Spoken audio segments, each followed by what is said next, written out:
العلم on line academy Bareilly شریف میں آپ کا خیر مقدم ہے۔ مدرسے میں پڑھنے کا جنہیں موقع نہیں مل سکا ان کے لیے ایک عظیم خوشخبری، اس اکیڈمی میں آن لائن دینی تعلیم، عالم عالمہ کورس بحسن خوبی کرایا جاتا ہے۔ طلبہ اساتذہ سے اور طالبات معلمات سے اپنے گھر والوں کی نگاہوں کے سامنے رہ کر روزانہ بعد عشاء تقریباً 1 گھنٹہ کلاس لے کر عالم عالمہ کورس کر سکتے ہیں۔ اس کے داخلے 15 رمضان المبارک سے شروع ہو جاتے ہیں۔ تفصیل جاننے کے لیے رابطہ کریں 9897273870 پر۔ بسم اللہ الرحمن الرحیم۔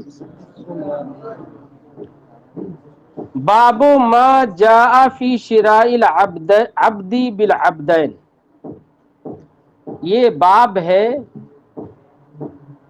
ایک غلام کو 2 غلاموں کے بدلے خریدنے کے بیان میں۔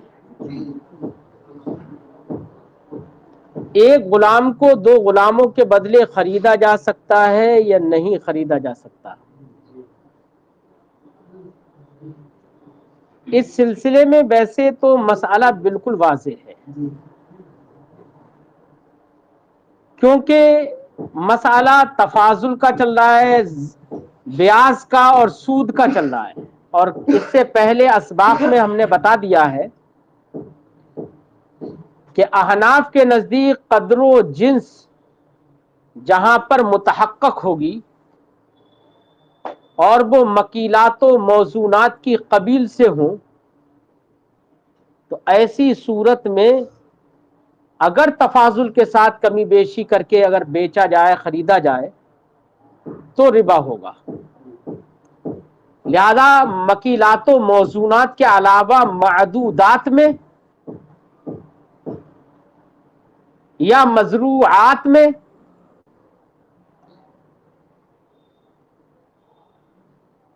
آدمی اگر قدر و جنس سے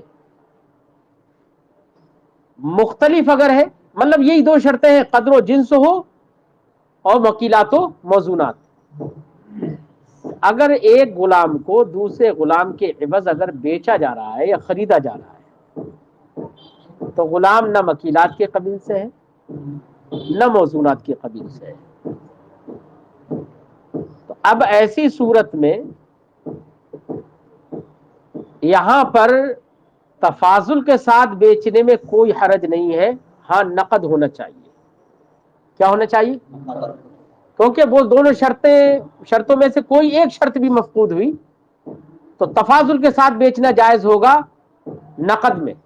ہاں اگر ادھار ہے تو ان شرطوں میں سے کوئی شرط مفقود بھی ہے، لیکن اگر ادھار ہے تو ادھار ہونے کی صورت میں جانب واحد میں فائدہ ضرور ہوگا، ایسا فائدہ ہوگا جو بغیر کسی عوض کے ہوگا، تو ادھار بیچنا یہ جائز نہیں ہوگا۔ لہذا ایک غلام کے بدلے 2 غلام دے دینا یا ایک غلام کو 2 غلام کے بدلے بیچنا یا خریدنا، یہ نقد اگر ہے تو جائز ہے، اس میں کوئی حرج نہیں ہے۔ امام اعظم کے نزدیک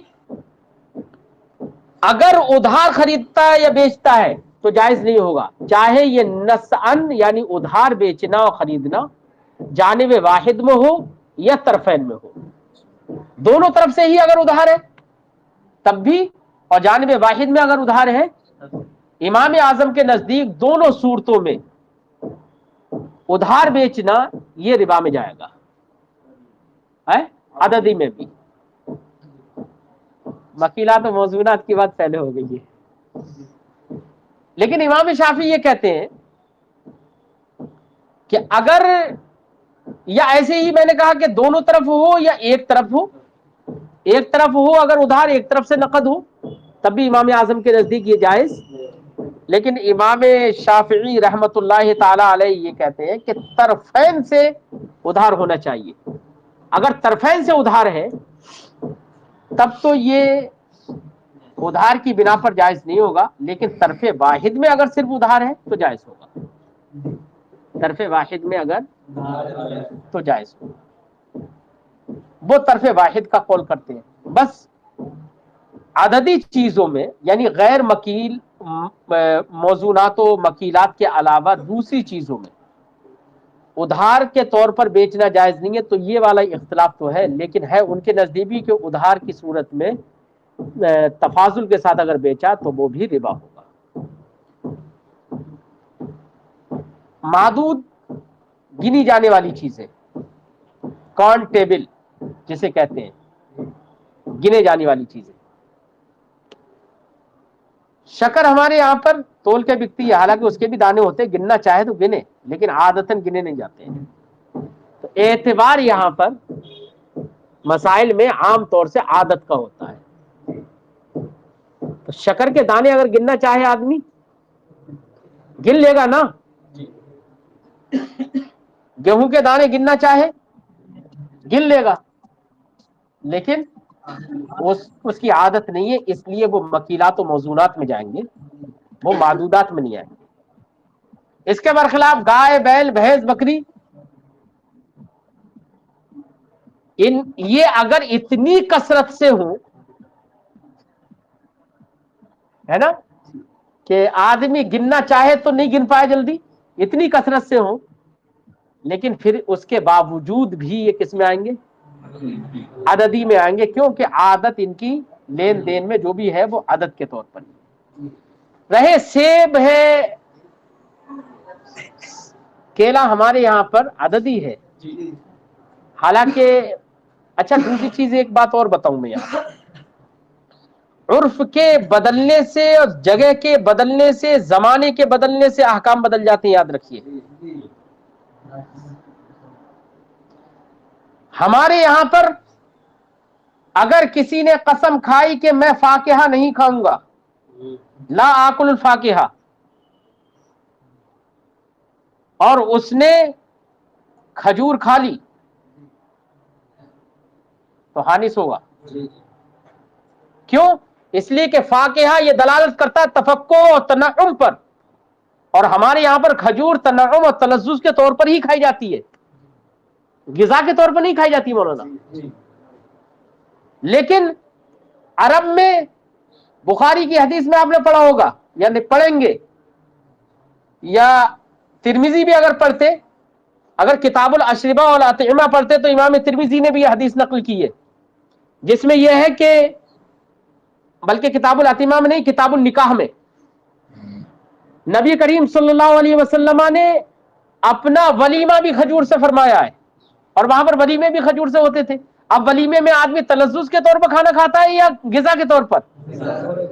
تو وہاں پر عرب میں تو کھجور غذا کے طور پر کھائی جاتی ہے، وہاں کا آدمی قسم یہ کھا لے کہ واللہ لا آکل الفاکہہ، ٹھیک ہے، اب اگر اس نے کھجور کھا لی وہ حانث نہیں ہوگا۔ کیوں نہیں حانث ہو رہا ہے؟ وجہ بطور غذا کھائی جا رہی ہے۔ اب میں یہ نہیں کہہ سکتا کہ آج کے زمانے میں بھی بطور غذا کھائی جاتی ہو، یہ میں نہیں کہہ رہا ہوں، ہو سکتا ہے کہ آج کے زمانے میں وہاں کا عرف بدل گیا ہو، زمانے کے تغیر سے، وقت کے تغیر سے، جگہ کے تغیر سے، عرف کے تغیر سے، عادت کے بدل جانے سے احکام شریعت میں تغیر ہوتا ہے۔ اور اس لیے اگر ہمارے یہاں کا کوئی مسئلہ ہے وہ ہم ہر جگہ نہیں تھوپ سکتے، ہر جگہ لاگو نہیں کر سکتے۔ وہاں کا کوئی مسئلہ ہے تو ہم یہاں پر ایک دم لاگو نہیں کریں گے، زمانے کے تغیر سے بدلاؤ ہوتا ہے، وہ جانے بھیا، اس کے لیے تو تلذذ کے طور پر اگر کھا رہا ہے تو حکم تلذذ کا ہوگا، اور اگر ایسے ماحول میں پہنچ گیا کہ وہاں غذائیت کے طور پر ہی کھا رہا ہے تو وہاں کی جگہ کا اعتبار ہوگا، اس کی شخصیت کا اعتبار نہیں ہوگا۔ ہاں، اب کرناٹک میں تول کے بکتے ہیں، ہمارے یہاں پر پہلے ہمارے یہاں پر یہ تربوز خربوز گن کے بکتے تھے، دانا، ایک دانا دو دانا ایسے کر کے بکتے تھے نا۔ آج وہیں پر عرف بدل گیا مولانا، اب کلو کے حساب سے بک رہا ہے، سمجھے نہیں؟ دیہاتوں میں اب بھی آپ دیکھیں گے کہ تربوز وغیرہ دانے کے حساب سے لوگ بیچتے ہیں، لیکن اب دیہاتوں میں شروع ہو گیا تول کے بیچنا، دھیرے دھیرے کر کے سب میں پھیل گیا، سمجھے؟ خیر مولانا، وقت زمانہ تغیر کے اعتبار سے، بدلنے کے اعتبار سے احکام بدلتے ہیں. لوگ کچھ بھی کہیں، اپنی جگہ پر ہے وہ. سمجھے؟ ہاں، چاہے یہاں پر آپ لوگ بھی کچھ بھی کہیں، لیکن سچائی یہی ہے شریعت کی. سمجھے؟ ہاں. بہرحال ترجمہ لگائیے مولانا، بس زیادہ توضیح میں نہیں جانا چاہتے. بہت زیادہ توضیح اگر ہوگی تو لوگ اسے گندا کر دیں گے. سمجھے نہیں؟ ہاں. باب ما جاء فی شراء العبد بالعبدین، یہ بات ہے، یہ باب ہے ان چیزوں کی، ان روایتوں کے بیان میں جو ایک غلام کو دو غلاموں کے بدلے بیچنے کے سلسلے میں آئی ہے. حدثنا قتیبہ حدثنا لیث عن ابی الزبیر، ہم سے حدیث بیان کی قتیبہ نے، وہ کہتے ہیں ہم سے حدیث بیان کی لیث نے، وہ روایت کرتے ہیں حضرت ابو الزبیر سے. عن جابر، وہ روایت کرتے ہیں حضرت جابر سے. قال جاء عبد، انہوں نے کہا کہ ایک غلام آیا. فبايع النبي صلی اللہ علیہ وسلم علی الہجرہ، تو انہوں نے نبی کریم صلی اللہ علیہ وسلم کے دستے مقدس پر بیعت کی، ہجرت پر، کہ یا رسول اللہ میں بیعت کر رہا ہوں کہ ہجرت کروں گا آپ کے ساتھ. یا بعد میں ولا یشعر النبی صلی اللہ علیہ وسلم انه عبد، کیونکہ غلام کے احکام الگ ہیں، آزاد کے احکام الگ ہیں. آزاد اپنی مرضی سے جب چاہے جہاں چاہے وہاں جا سکتا ہے. شریعت نے بھی اس کا اعتبار کیا کہ آزاد پر فرض جمعے کی نماز فرض، لیکن غلام پر فرض نہیں ہے. احکام احوال سے بدلتے ہیں. سمجھے نہیں؟ نبی کریم صلی اللہ علیہ وسلم کو یہ پتہ نہیں تھا کہ یہ غلام ہے، سرکار کے دستے مبارک پر اس نے بیعت کر لی. درایت نہیں تھی، سرکار کے دستے مبارک پر بیعت کر لی، بعد میں پتا چلا کہ یہ غلام ہے. تو نبی کریم صلی اللہ علیہ وسلم نے اس کے بعد، اب وہاں پر تو بیعت ہو گئی، اب پتا چلا کہ مالک آیا، تو مالک نے کہا یا رسول اللہ یہ تو میرا غلام ہے. سرکار نے ارشاد فرمایا ایسا ہے ان کو میرے ہاتھ بیچ دو. سرکار نے دو سیاہ فام غلام دیے اور ایک غلام بدلے میں لیا. ایک غلام کے بدلے دو غلام دیے سرکار نے. سمجھ میں آ گیا کہ یہ عددی ہے، کیلی اور وزنی نہیں ہے. سمجھے نہیں؟ اور یدم بیدن ہے، نسعن اور ادھار بھی نہیں ہے، جائز ہے. بس فرماتے لا یشعر نبی صلی اللہ علیہ وسلم انه عبد فجاء سیدہ یریدہ، سرکار کو اس کا احساس نہیں تھا کہ انه عبد، کہ یہ غلام ہے. اس کے ظاہری احوال نہیں بتا رہے تھے. انه عبد، کہ یہ غلام ہے. فجاء سیدہ یریدہ، تو سرکار کی بارگاہ میں اس کا آقا آیا، قصد کرتے ہوئے سرکار کی بارگاہ میں آیا. فقال النبی صلی اللہ علیہ وسلم بعنیہ فاشتراه، سرکار نے اس سے کہا اس کو میرے ہاتھ بیچ دو. فاشتراہ، تو سرکار نے اسے خرید لیا. بعبدین اسودین، دو سیاہ فام غلاموں کے بدلے، دو غلام دیے ایک غلام کے بدلے. ثم لم یبایع احدا بعد حتى يسألہ، پھر نبی کریم نے اس کے بعد کسی کو بھی، کسی سے بھی بیعت نہیں لی، کسی کو بیعت نہیں کیا. حتی یسألہ عبد ہوا، کسی غلام کو بیعت نہیں کیا، یہاں تک کہ پہلے پوچھ لیتے کہ غلام ہے کیا یہ، ہے نا؟ غلام ہے تو اپنی آقا کی مرضی سے ہی کرے گا جو کچھ کرے گا. بیعت. اب آج کے زمانے میں غلامیت ختم ہو گئی ہے، رقیت ختم ہو گئی ہے. وفی الباب، اس باب میں عن انس، حضرت انس سے حدیث ہے. حدیث جابر حدیث حسن صحیح، حدیث جابر جو گزری اس میں وہ حدیث حسن صحیح ہے. والعمل على هذا عند اہل العلم، عمل اسی پر ہے اہل علم کے نزدیک. لانه لا باس بعبدین یدم بیدن، کیونکہ ایک غلام کے بدلے دو غلام دینے میں کوئی حرج نہیں ہے جبکہ نقد ہو، یدم بیدن ہو.